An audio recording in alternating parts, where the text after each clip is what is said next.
10. Abra a sua Bíblia, Jeremias capítulo 10. Eu vou fazer a leitura na nova tradução da linguagem de hoje. Todos encontraram aí? Jeremias capítulo 10. Eu gostaria de pedir à mídia que todas as vezes que a gente falar em texto bíblico, eu, visitante, qualquer horário do culto, que ponha na mídia aí, tá bom? Jeremias 10, verso 1. Povo de Israel, escutem a mensagem de Deus, o Senhor, para vocês. Ele diz: não sigam os costumes de outras nações. Elas podem ficar espantadas quando aparecerem coisas estranhas no céu. Mas vocês não devem se assustar. A religião dessa gente não vale nada. Cortam uma árvore na floresta e um artista, com as suas ferramentas, faz um ídolo. Então o enfeitam com prata e ouro e o firmam com pregos para que não caia aos pedaços. Esses ídolos não podem falar. São como um espantalho numa plantação de pepinos. Eles têm de ser carregados, porque não podem andar.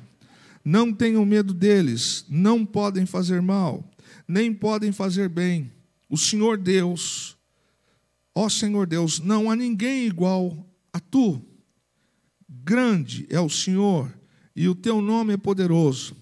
Quem não te respeitará, ó Rei de todas as nações?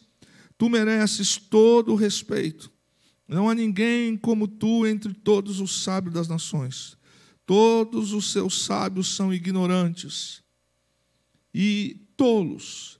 Será que os ídolos de madeira podem lhes ensinar alguma coisa?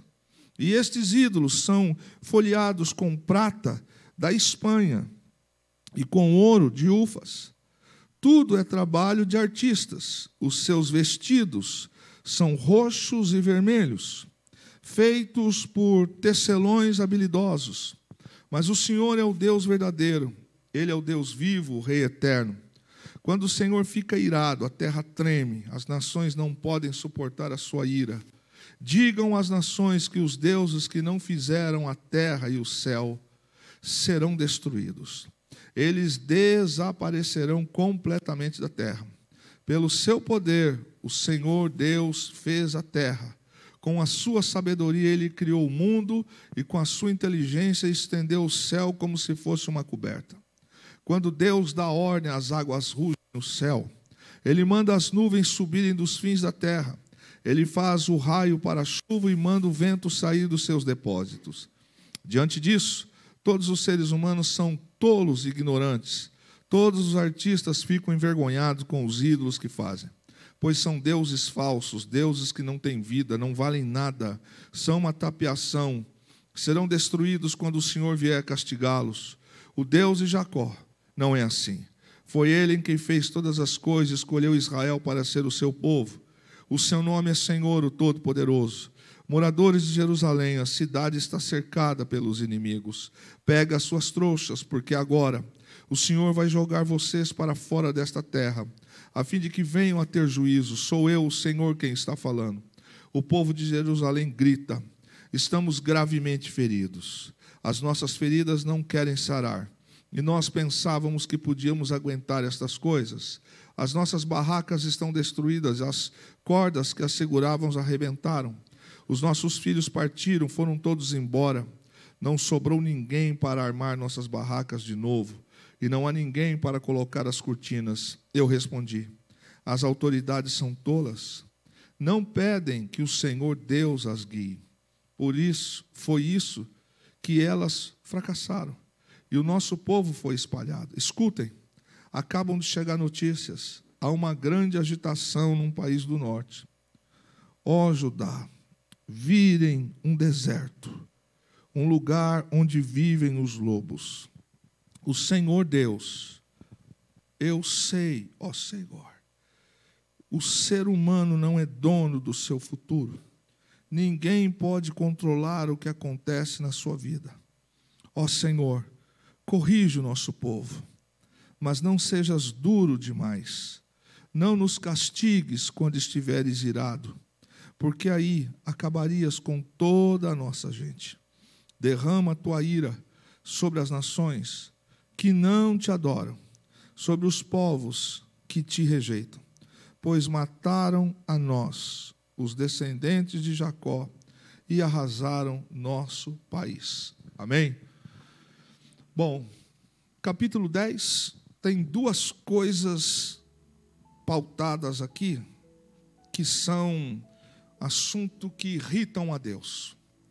Duas coisas que são a causa principal: a idolatria e as imagens de escultura. O Senhor fala isso aqui do capítulo 10, já no início, e ele diz que as imagens de escultura não passam de fraude, não passam de engano. E nós vamos encontrar do verso 1 a 5, o Senhor dizendo, no capítulo 10, que os ídolos são inúteis. Por mais que as pessoas não gostem de ouvir, é a Bíblia. A Bíblia diz a inutilidade dos ídolos. O Senhor fala pela boca do profeta de 1 a 5. Do verso 6 a 13, o Senhor fala que ninguém é como Deus. Do verso 14 a 16, ele diz que as imagens de escultura são uma fraude. No verso 17 até o verso 21, ele diz que os líderes são insensatos, porque permitiram, não pontuaram, e ficaram calados quando essas coisas foram acontecendo. No verso 22, o profeta vê uma grande agitação, como um caos que chegou sobre Judá. E ainda, do verso 17 ao 25, por causa de Israel se tornar uma nação idólatra e que consentia com a construção de ídolos, vai haver uma punição para eles, e a punição vai ser da forma de exílio. Bom, nós vamos encontrar em alguns textos algumas palavras um pouco diferentes, mas o que o capítulo 10 está trazendo para nós? Primeiro, fazendo a observação que nada disso aqui é novo. Nada do que está sendo tratado com a nação era do desconhecimento deles. Aí a primeira observação que eu quero pontuar com todos nós aqui, eu já falei isso aqui na igreja, nós podemos facilmente transformar em ídolos coisas ou pessoas que amamos.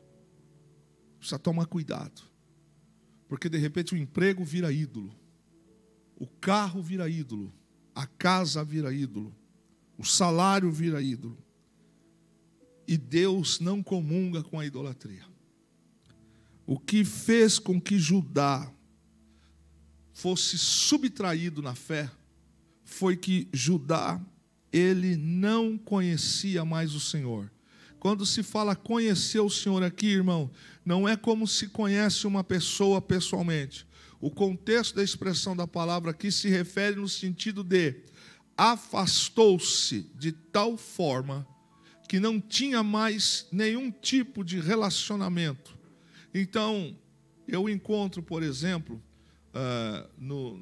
pela vida, comentários de pessoas que dizem assim: eu fui na minha terra e saí de lá pequeno e não reconheci mais fulano e beltrano, porque saí pequeno demais. Ou pessoas que nós deixamos, mesmo sendo nossos familiares, amigos, mas que com o passar do tempo nós perdemos tanta intimidade, que a conversa não é a mesma. Alguém já sentiu isso? Você busca um crescimento espiritual, um crescimento intelectual, profissional, e às vezes algumas pessoas ficam na mesma vidinha, mesma cena, né? Tem gente que consegue ficar todas as tardes assistindo televisão, fofoca. 1 ano, 2 anos, 3 anos, não consigo entender cristão com esse comportamento. Não lê uma Bíblia, não lê um livro. Foi ontem, ontem ou anteontem, eu estava vindo para a igreja com Fernanda, e a gente escutou, aqui no Vale do Paraíba, está para abrir um catálogo de cursos gratuitos fantásticos, irmão. Dá vontade a gente que já está ocupado se inscrever em alguns gratuitos, de tudo. Mas eu não entendo, às vezes, perda de tempo assistindo para frente de coisas que não vão levar a nada. E por que eu estou dizendo isso? Porque dá para fazer de casa, dá para fazer online, dá para fazer presencial uma vez por mês, enfim. Aí a gente toma uma posição na vida e, de repente, você reencontra pessoas 10 anos depois e você não as conhece mais, e elas também não te conhecem mais. Porque perdeu o relacionamento. A igreja está entendendo? Perdeu o relacionamento. E o que aconteceu com Judá foi isso. Ele não conhecia mais Deus. E eu falo muito isso aqui para a igreja. Quem, às vezes, vai conversar comigo em particular, eu sempre falo isso. Crente que não congrega é uma presa fácil para se desviar. Porque quando a gente não congrega, é como um alimento que a gente não ingere. Eu fiquei com Covid o ano passado, e 26 dias em casa, e eu não gostei de assistir culto pela internet, pela TV. Não gostei. Havia uma necessidade para mim ficar em casa. Mas eu gosto de gente. Eu gosto desse ambiente aqui. Eu gosto de paz do Senhor, como é que você está? Eu gosto de abraçar, de dar um cheiro, de pegar a criança no colo. Eu não consigo entender ficar em casa com culto. Eu não sou referência para ninguém também, mas às vezes eu não entendo. Eu operei do joelho, 2 dias depois eu estava aqui. Operei dos olhos, 4 dias depois eu estava aqui. Operei do braço, também estava aqui. Não entendo, algumas coisas para algumas pessoas parece que uns são homens de ferro e outros não, mas ninguém é homem de ferro.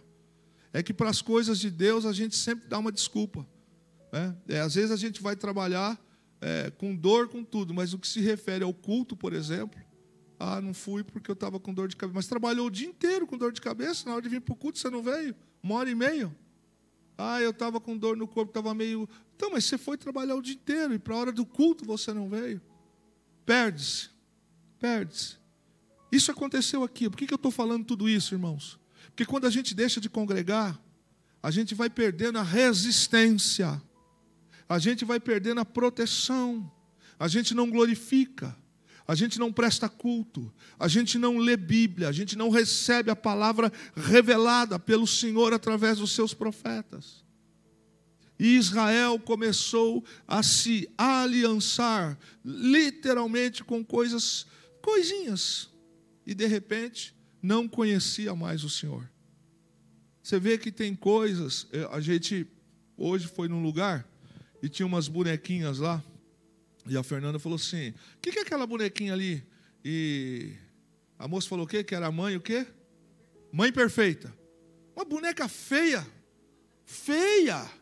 Boneca, parecia boneca de Olinda, sabe? Cabeção desse tamanho. E corpinho assim, ó. Eu falei, mãe perfeita? A mãe perfeita aqui. Porque a mãe perfeita aí, ela falou, mas que é a mãe? Eu falei, estou acostumado com o Superman. Quer vender o Hulk? Quer vender o Superman? Não, a mãe perfeita é um personagem que tem aí, que a gente talvez não saiba, né? Ou talvez alguns pais saibam, mas como algumas mães aqui faz assim, ele quer, pastor, fazer o quê? O filho é que manda na mãe, que manda no pai. Depois, já viu, né? Ele quer. E a mãe perfeita é um desenho que tudo que os filhos pedem, a mãe deixa fazer. Tudo. Esse é o desenho da mãe perfeita. Para vocês terem uma ideia, a boneca da mãe perfeita está à venda. E aí a gente já estava ali e falou, mas que negócio que é esse aí? E a mulher sabe que a gente é crente, sabe que eu sou pastor. Aí ela falou assim, mas na verdade a mãe perfeita, no desenho, ela deixa os filhos fazer tudo o que querem, porque depois ela vem buscar a alma. Ela quer a alma. A gente precisa tomar cuidado, porque Israel foi perdendo o relacionamento e se tornou estranho para Deus. É como um casal que mora na mesma casa, mas se tornou estranho um para o outro. Os dois estão em casa, é como se tivesse um sozinho. Pai e filhos estão em casa, mas porque não tem relacionamento, parece que a casa está vazia. A Bíblia diz que esta nação aqui, a nação, melhor dizendo, não conhecia mais o Senhor. E sabe, irmãos, o que era interessante? Jesus condenou isso lá em Mateus 6:24. Esse povo não via problema de se apegar às imagens e servir a Deus. E o Senhor fala em Mateus 6:24 que ninguém pode servir a dois senhores. Mas a geração contemporânea também não vê alguns problemas com algumas coisas, não é? Eu achei muito interessante o que a senhora colocou hoje lá na rede social, porque é uma verdade mesmo, Ora pelas crianças, mas apoia pessoas que são favores ao aborto. Ora para Deus guardar os filhos na escola, mas vai votar em pessoas que são a favor de ideologia de gênero. Que oração que é essa? Mas tem gente que é muito egocêntrico, né? Quer saber só disso aqui, se vai ganhar Bolsa Família ou não. Aqui, que servia a dois senhores. Não interessa se vai prejudicar. Meus filhos já cresceram, mas você vai ter neto. Você vai ter bisneto. E o texto diz que esse povo não via problema, grave bem isso, não via problema em servir a dois senhores. Só que o Senhor também diz que a glória dele ele não divide com ninguém. E o Senhor fala do verso 1 e 2, que o caminho das nações era que as nações de fora tinham como referência os astros. Eles tinham como referência as estrelas. Então, os fenícios, os babilônicos, todas as nações, os deuses deles eram as coisas do cosmo. Só que Deus criou as estrelas. Deus criou o universo. E ao invés de Judá adorar o Senhor que criou tudo, o povo começa a adorar obra das mãos dos homens. E isto começou a influenciar a nação de Judá de tal forma que as nações tinham medo. As pessoas tinham medo de que um Deus, pseudo-deus das estrelas, de Júpiter, pudesse lhes lançar alguma maldição. E o povo de Deus começou a temer. Verso 1 e 2. Eles começaram a trazer as coisas do reino celestial, não do céu, mas o cosmo, astrologia, tarologia, as coisas do universo começaram a intimidar Israel. E na verdade o Senhor diz: vocês deveriam temer a mim que criei o céu e a terra. Mas às vezes a gente não para pensar como que algumas coisas vão nos subvertendo. O verso 3 e 4, o Senhor fala aqui sobre uma coisa muito interessante. Os costumes. Fala que aquele povo de Israel estava associado com pessoas que forjavam ídolos. E o Senhor fala literalmente, eles são inúteis. E que o processo, Deus trata tanto isso. Olha como que Deus fala no 3 e 4, eu estou enxugando. O Senhor fala, eles têm que ir lá derrubar madeira, eles têm que esculpir a madeira, lixar a madeira, eles têm que pregar um prego na madeira para este ídolo não se mover, e etc. E esse processo de confecção deles é um processo tão caracterizado por humanidade, e o povo de Judá passa a adorar um pedaço de árvore que foi transformada numa imagem.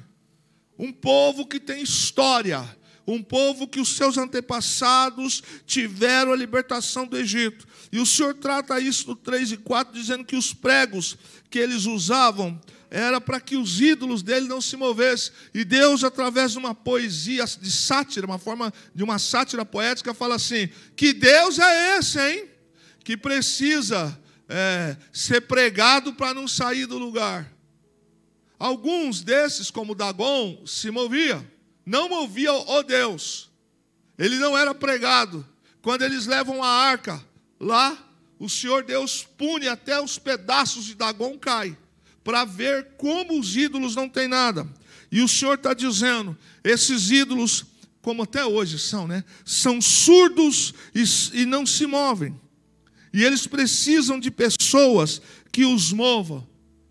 O nosso Deus não precisa tirá-lo de uma estante para limpá-lo.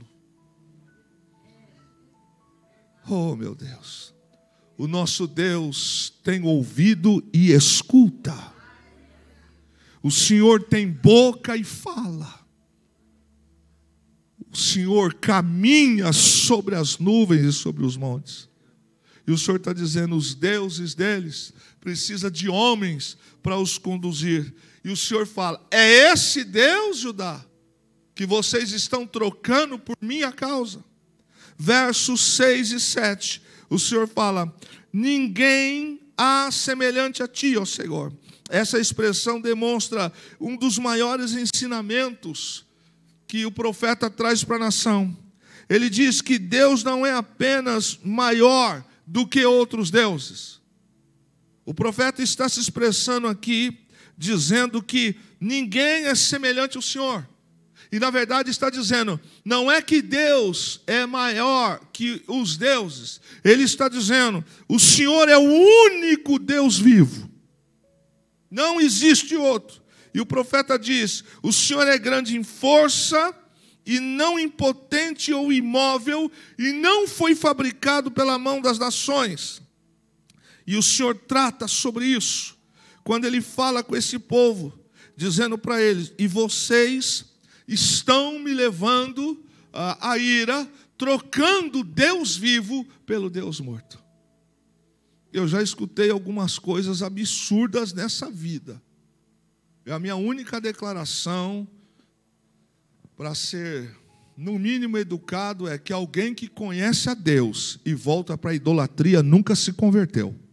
Nunca! Nessa vida, irmão, o sujeito desviar, entenda o que eu vou dizer. É possível, não vigiou, mas você deixar de cantar, adorar, servir um Deus vivo, para servir um pedaço de pedra, para servir um pedaço de madeira que precisou alguém ir lá no meio da floresta, pegar, quebrar, arrancar a árvore, esculpir, fazer bonitinho. Isso é Deus? Não. Então o Senhor está dizendo, vocês trocaram a mim por eles. E o Senhor faz uma sátira com eles. E o profeta chama e diz, o Senhor é o Rei das nações. E esse título não é apenas uma questão para Israel, é uma questão universal. No verso 8, olhe bem, é algo que às vezes eu falo para alguns no particular. Parece que tem hora que o crente fica surdo. Você está dizendo para ele, irmão, esse caminho é caminho de laço, mas eu quero e eu vou. Você às vezes diz para algumas pessoas, irmão, a palavra do Senhor diz para fazer isso. Ah, mas eu não acho, eu não penso. O texto diz que Judá se embruteceu. Isto significa algo estúpido ou algo sem receptividade. A nação passou a ficar bruta, ela passou a ficar suscetível à instrução de ídolos. Então, um pastor, uma irmã de oração, um discipulador, chama, conversa, instrui, fala, a Bíblia diz isso. A pessoa fala, mas eu li hoje aqui no meu horóscopo, hoje diz que a minha cor de sorte é amarelo. E se eu usar amarelo, eu vou ganhar dinheiro. Vai discutir com um cabra desse? Vai discutir, irmão? Você está falando, querido, fica em casa sem trabalhar e usa uma meia amarela, ainda que seja das meias Saragiotto, para ver se vai vir. O máximo que vai ganhar dinheiro é o meia Saragiotto. Sabe, o Senhor está dizendo, Israel se embruteceu. Trocaram o meu conselho pelo conselho dos ídolos. Verso 9 e 10. Olha o que o Senhor tratou com eles. Vocês são doidos? A prata desse povo vem de Tarsis, lá do sul da Espanha. Os ídolos deles são madeira e metal, e eram enfeitados com um tecido azul celeste e púrpura, cujo tingimento provavelmente tinha sido originado pelos fenícios. Olha, Deus está tratando de coisa dizendo, vocês estão se prostrando diante disso. E o Senhor fala, no entanto, os mesmos artesãos não são sábios e nem habilidosos para construir um Deus vivo. Deus está falando com o profeta, com a nação, mas sabe como está a nação? Embrutecida. O Senhor está dizendo que os ídolos deles eram falsos, e ainda está dizendo no verso que eles haveriam de se deteriorar, ou seja, chegaria um tempo que eles precisariam ser trocados. Então a gente sabe, com todo respeito à fé das outras pessoas, das outras religiões, que se algum desses ídolos caírem, vão quebrar, porque são de gesso, são de barro. Alguns são de madeira, pode pegar cupim, pode se desgastar. O Senhor está dizendo, peça para esses ídolos, para os artesãos, já que eles são experientes em fabricar deuses, fabriquem um Deus vivo.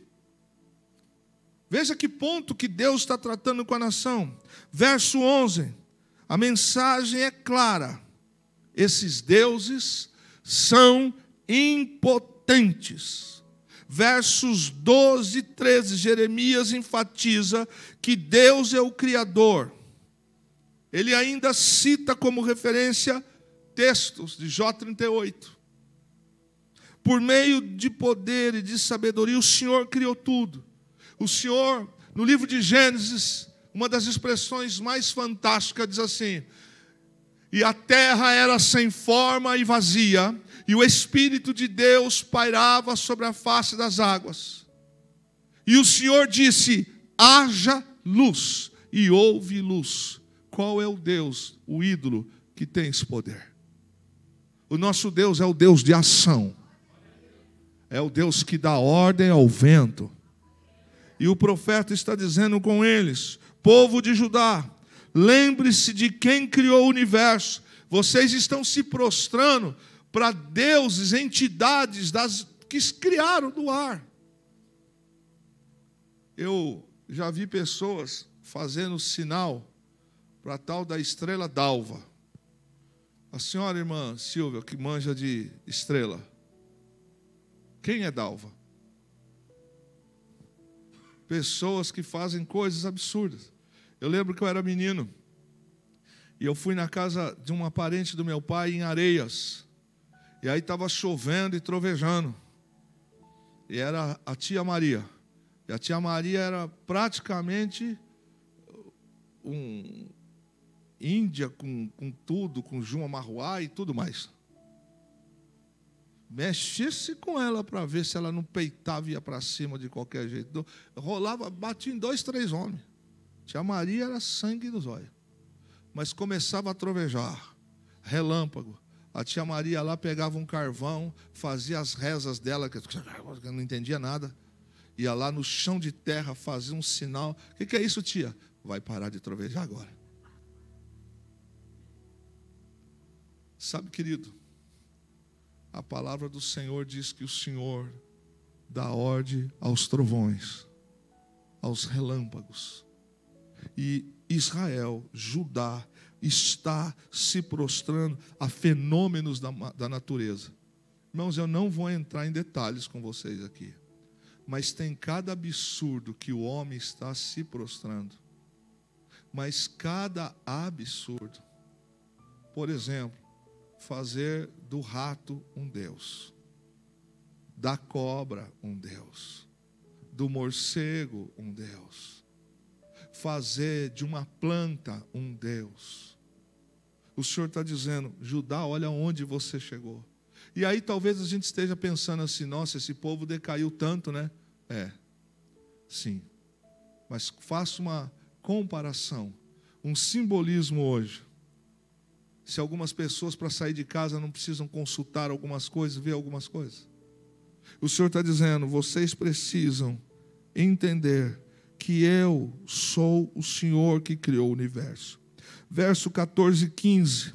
O Senhor está dizendo que o verdadeiro conhecimento só pode ser encontrado no Senhor. E que esses artesãos forjavam as imagens e que eles seriam envergonhados. E deixa eu te dizer uma coisa, irmão. Esse dia vai chegar para muita gente. Tem muita gente que ganha negociando a fé, brincando e dizendo que algumas coisas são Deus. E o Senhor está dizendo aqui que o dia deles, e no caso, para aquele tempo, disse: esses homens aí, dentro de Judá, que fabricam deuses, eles vão ser envergonhados. E quando Israel foi invadido, os artesãos foram mortos e presos também. Ou seja, cadê o seu poder, artesão, que fabricava deuses? Os objetos que o Senhor estava dizendo eram sem vida e demonstravam apenas vaidade. E na verdade, irmãos, eu também não vou entrar muito nesse detalhe não, mas quantas pessoas que fazem uma reverência a um objeto, mas não respeitam a lei do Senhor. A Bíblia diz assim, ó: guarde o teu pé quando entrarem na casa do Senhor. Quem já leu isso? Você já parou para pensar que a nossa postura dentro da igreja precisa ser revista? Postura mesmo, a nossa maneira de estarmos cultuando ao Senhor. Você acha que é concebível ficar desleixado num culto para um Deus vivo, verdadeiro? A gente olha no Velho Testamento e uma vez por ano o sacerdote escolhido, o levita escolhido, entrava no Santo dos Santos. Segundo a tradição e segundo a própria palavra, se o sacerdote, para entrar no serviço, ele tinha que se purificar e fazer todo o trabalho. Mas se um sacerdote entrasse em pecado, no Santo dos Santos era fulminado lá dentro. Agora, irmãos, veja como que as coisas são hoje. Eu não sei se a gente precisa vir para a igreja de short, mas a gente está encontrando adultos que estão dizendo que Deus não se importa com isso. Mas a gente precisa disso no culto. A gente está encontrando uma falta de respeito tão grande. A gente olha para a palavra, o Senhor está dizendo: o que vocês estão fazendo? Praticamente seminuas nos cultos. O Senhor está dizendo: o que é isso aqui que vocês estão fazendo? Vocês estão demonstrando aqui o quê? E o Senhor trata no versículo 14 e 15 dizendo: tudo que esses homens fazem são esforços de vaidade. E na verdade, querido, nós sabemos que a vaidade é algo abominável diante do Senhor. Verso 16, o Senhor fala assim: porção de Jacó. Ele está dizendo o seguinte, que o Senhor é a porção do seu povo, que Ele era suficiente para satisfazer todas as necessidades. E Ele está dizendo que eu sou a sua herança, você me pertence. E assim, querido, pergunte se uma pessoa de alguma situação, como é que eu vou colocar para não ofender, de uma determinada religião, trocaria a sua comunhão e negociaria a sua comunhão. Mas às vezes os de Judá, e eu me aplico a isso hoje, preferem trocar o altar, a ceia, e deixam tocar em seu corpo, que é templo do Espírito Santo. E a Bíblia diz que comunhão tem a luz e trevas. Não podeis servir a dois senhores. A Bíblia fala: não vos prendais a um jugo desigual. Olha o texto. Ah, mas eu esperei até agora. Deus não abriu essa porta, eu fui por essa. O Senhor está dizendo para Israel, ajudar no verso 16: Jacó, eu sou a tua herança. E eu quero dizer uma palavra para os irmãos que não faz parte do estudo essa noite. Descansa o teu coração. Descansa o teu coração. O Senhor é a tua porção, meu irmão. Ele te recompensa na medida. Ele vai dar na proporção. Verso 17 e verso 18. Ele diz: ajunta, e ele diz: a tua mercadoria. Ele está dizendo: olha, presta atenção. Presta atenção. O que você está fazendo? Ajunte essas coisas, porque elas estão descontaminando. E diz a história, e inclusive há alguns relevos de pedra em pinturas que se encontram em exposição, que mostram, na época inclusive de Salmanassar III, figuras que foram pintadas pelos artistas da época, quando Israel saiu cativo para a Babilônia, alguns deles levavam nos seus braços ídolos. Foi pintado. Ídolos que não os protegeu, que não os poupou. E o Senhor fala: ajunta a tua mercadoria. O Senhor diz: em pouco tempo, o destino de Judá vai chegar. Verso 19.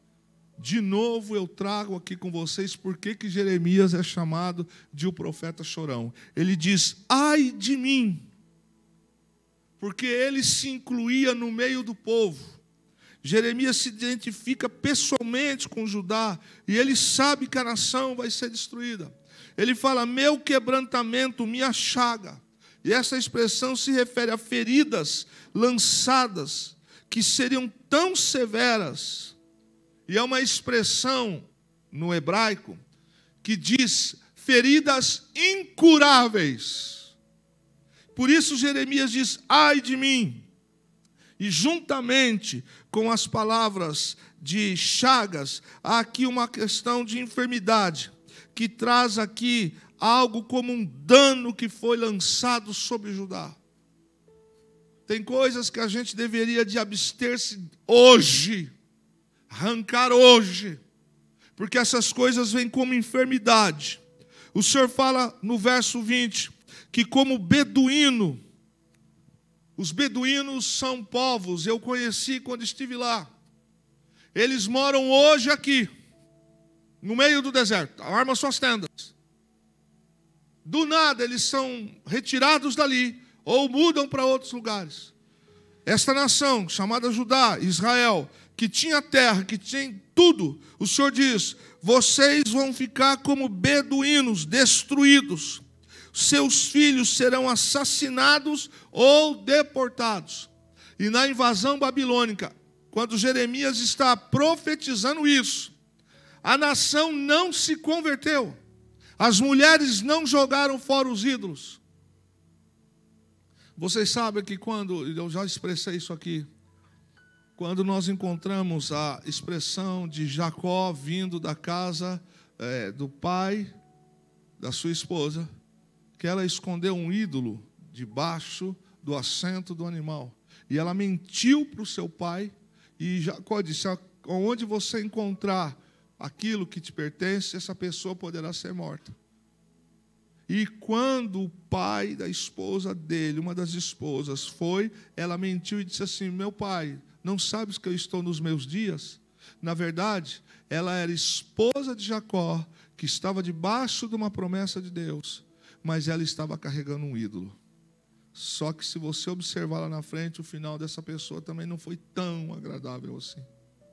O Senhor não divide, repete comigo: o Senhor não divide a sua glória com ninguém. O Senhor diz no verso 20: não vai ficar ninguém para restabelecer esta nação. Eu vou destruir Judá por causa da idolatria, de quem consente e de quem pratica. Verso 21, e aí é pesado. No livro de Jeremias, pastores são tratados como líderes da nação. E não é só lá. E o Senhor entregou a eles a responsabilidade de preservar a justiça. E agora olha que interessante que o verso 21 fala: que os pastores ficaram embrutecidos, perplexos, por causa do castigo que Deus trouxe sobre eles. E quando a gente olha para os dias de hoje, muita gente fala assim: não, esse pastor aí é radical. Não, isso aí não vai acontecer não. O texto diz que os líderes de Judá se calaram para não perder os postos, para não perder o status, e a nação, segundo eles mesmos, e nós sabemos disso, mesmo adorando os ídolos, ainda ia para o culto do Senhor. E o Senhor está dizendo aqui no verso número 21, porque esses líderes não buscaram o Senhor de todo o coração, eles não iam mais também prosperar.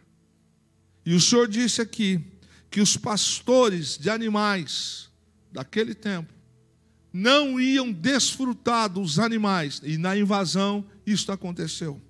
Os babilônicos mataram e levaram o que puderam. Mataram judeus, mataram crianças, mataram senhores, e os gados e o poderio que o povo tinha, tudo isso ficou perdido. E o Senhor disse: eu vou espalhar vocês como ovelhas. Verso 22, o Senhor fala, desde o capítulo 1, o Senhor está dizendo: o inimigo está chegando.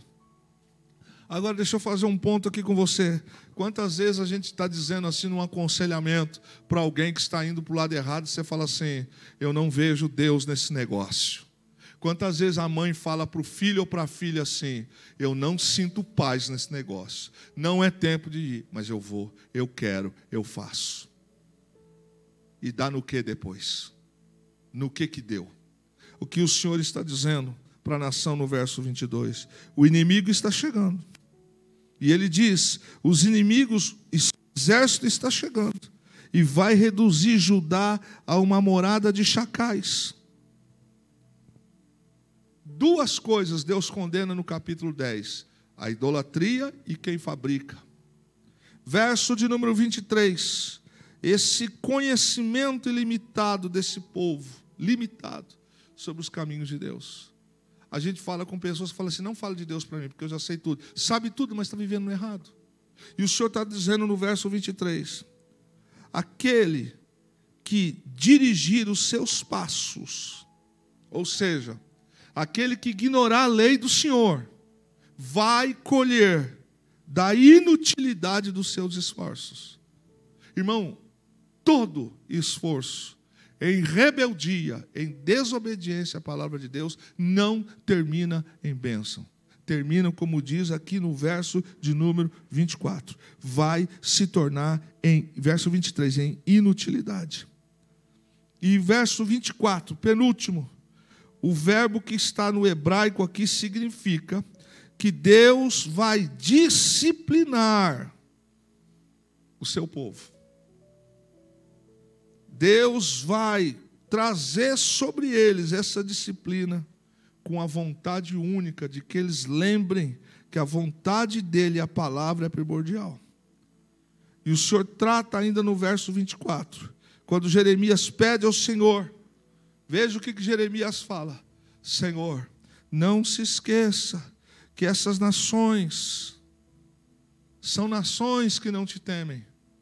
Senhor, na tua justiça, ele pede: Deus, contenha a tua justiça. Mais uma vez eu pontuo aqui com os irmãos, por que Jeremias é chamado do profeta chorão? Porque Jeremias, eu fico pensando como devia ser cruel. Deus mostrava para ele em visão como ia ser, mas como é que você passa isso para o povo, irmão? Fazer as pessoas sentirem isso. E ele chorava, ele dizia: ai de mim.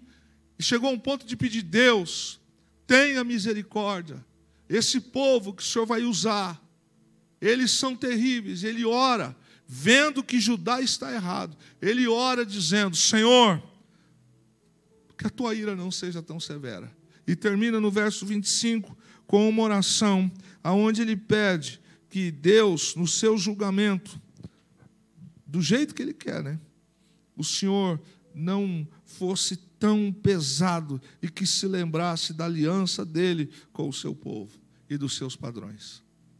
E assim, querido, a gente lê o capítulo 10, e por capítulo, a gente encontra um ponto que Deus avisava, que Deus falava. Fechando o capítulo 10 com a igreja hoje aqui.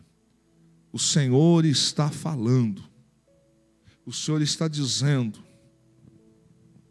Mas sabe, queridos, para muitos de nós, eu não me refiro à igreja local, a lei do Senhor é maleável. A lei do Senhor tem dúbia interpretação. Deus há de entender por que eu faço isso.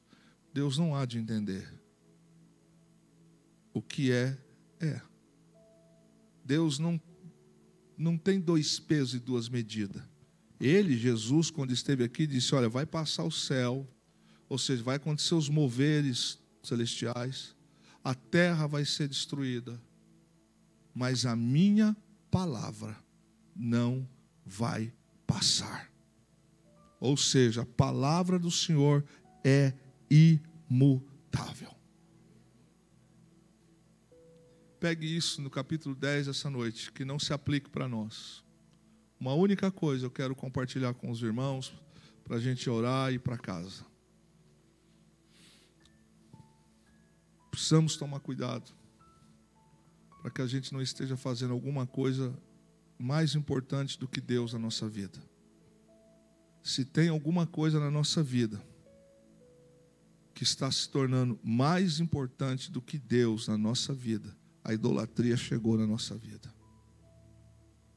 Quando eu não tenho mais tempo para Deus, mas eu tenho tempo para outras coisas.